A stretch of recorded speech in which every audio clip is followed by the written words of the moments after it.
Hi guys, I'm back again. Happy New Year. Hope everyone's well.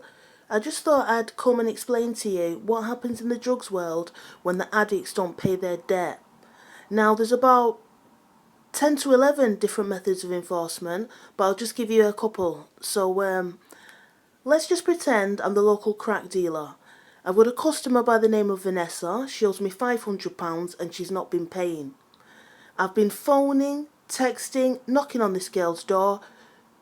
Nothing's coming back. There's been no answer, no reply. I've been asking her drug associates who usually smoke crack with her where she is. They've not been telling me. So I'm just going to go right ahead and do the first method of enforcement.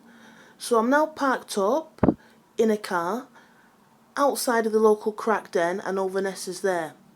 The minute she gets out, I'm going to drag her in the back of the car and speed off to a quiet location where nobody can see and nobody can phone the police. I'm going to take her mobile phone off of her and phone every single family member in this girl's contact details. Once I get through to her family members, I'm going to tell them that she owes me £500, so she hasn't got the money to pay, so they either meet me now, pay the £500, or if not, there's a chance that the daughter might not come back. So that's the first method. The second method is where the dealer goes to the addict's house, tells them that this debt has not been paid, and then the addict sits there and turns the tears on and says they've not got the money, this, that and the other. So what I'll do is I'll have a word with the person and I'll say, well, listen, I'm running a business. There's absolutely no way you can get away with not paying this debt.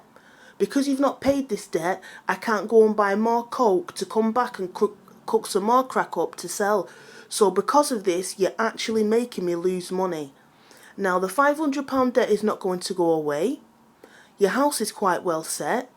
So I now want you to go upstairs, unplug all your kids' TVs, come back downstairs, unplug this one, load it all up into the boot of my car, and I'm going to take it down to the local place here in the UK, which is called Cash Generator, where you can take appliances in and trade them in exchange for money. And I'm going to trade all these in. Now, if I trade them all in and I end up with £450, I'll be coming back to take something else to make it to 500. You're not getting away with it, and this is what I'm going to do. And from now on, even once the debt's been cleared, you don't ever phone my phone again. Now, the third method is what we call hands laid, debt paid. This method, I know it'll shock quite a lot of you, but don't forget the drugs world is a different world by where the morals and standards are totally different compared to mainstream life. This method proceeds in a manner that the dealer will either park up outside of the dope house or crack house. When the addict comes out, give them a good beating, or go directly in the house, beat them in their own houses. Once they're badly beat up, the dealer will say, right, the £500 debt that you owed me is being cleared, but even though it's been cleared, you are no longer a customer of mine. Do not phone, do not text for drugs. And when I'm not running the drugs line and my runners are running the drugs line, I'm going to tell them that you are bad. Nobody's going to serve you crack anymore.